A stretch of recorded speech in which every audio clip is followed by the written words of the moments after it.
ऐसी चौकी पर रखकर ढक करके माला पहना करके लेकर आ गए। कहा राम जी हमारे कुल के देवता है, जरा हाथ जोड़ो तो इनको। अरे भाई राम जी हो चाहे कोई देवता हो, ये हमारी श्री जी हमारे कुल के देवता है। तो सीता जी की चरण पादुका रख करके माला पहना करके फिर कपड़ा ढका, फिर माला पहना कर ले आए। राम जी जरा हाथ जोड़ो इनको, नमस्कार करो, सिर पर रखो। अब यहाँ तो सालियों का ही राज होता है, जैसे हम कहेंगे वैसे ही करना पड़ेगा।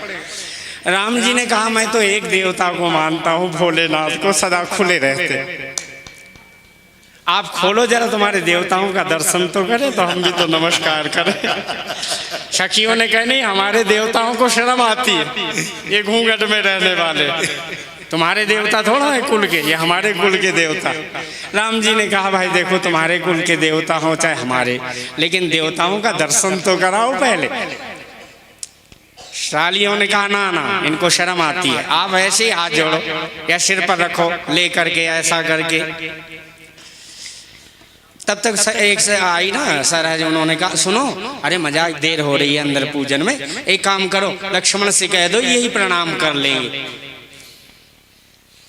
लक्ष्मण जी से कहा तुम प्रणाम कर लो। कहते नहीं नहीं मैं तो राम जी को ही माता पिता भाई बंधु गुरु सखा मानता हूँ, राम जी के अलावा किसी को नहीं। गुरु पितु माता न जाने खाऊं। लक्ष्मण जी तो एकदम झकझोरा दे दिया, मैं तो राम जी को छोड़कर किसी को नहीं मानता। भरत जी से कहा तुम तो साधु पुरुष हो ना, तुमको तो मान अपमान सब समान है ना, आप ही प्रणाम कर लो, नहीं तो चारों भाई अंदर नहीं जाओगे। भरत जी ने कहा कि हो सकता है मुझे राम भी त्याग कर दे, मोरे शरण राम ही की पनही। भरत जी ने कहा हे सखियों, आज के बाद में मेरे पास में एक और देवता है। भरत जी ने निकाली चरण पादुका राम जी की और ऊपर रख दी बगल में दोनों, और छुड़ा लिया सखियों से और हृदय से लगा लिया। राम और सीता जी की चरण पादुकाओं को भरत जी ने अपने माथे पर लिखा।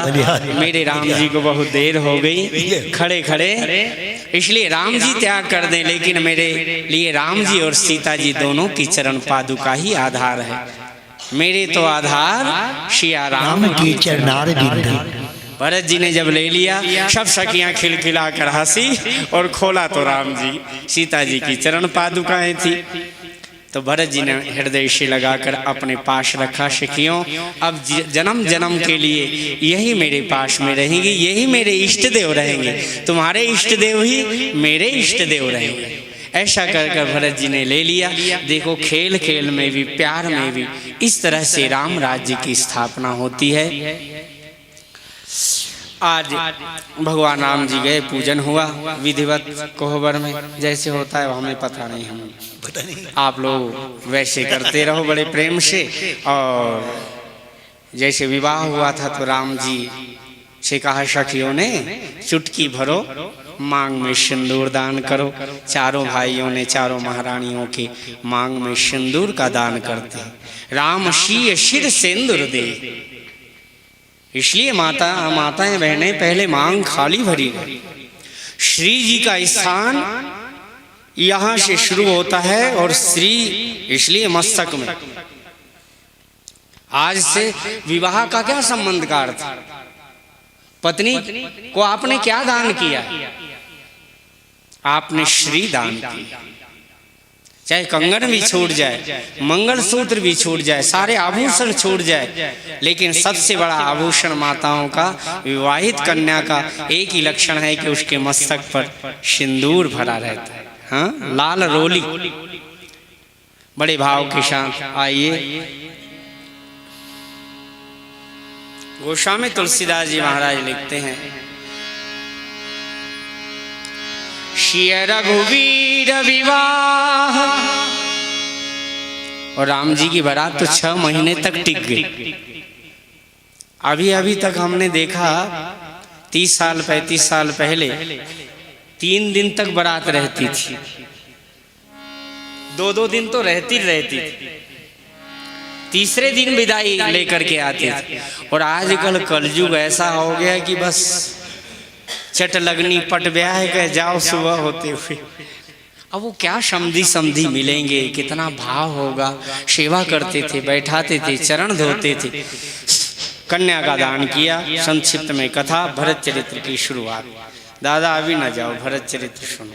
चलो 2 मिनट घूमे आओ, फिर घूम भी आओ, थोड़ी देर हो सकता है बाथरूम वगैरह। भरत चरित्र शुरू होगा। मेरे को 8 बजे बंद करना है, 1 घंटा बस कथा।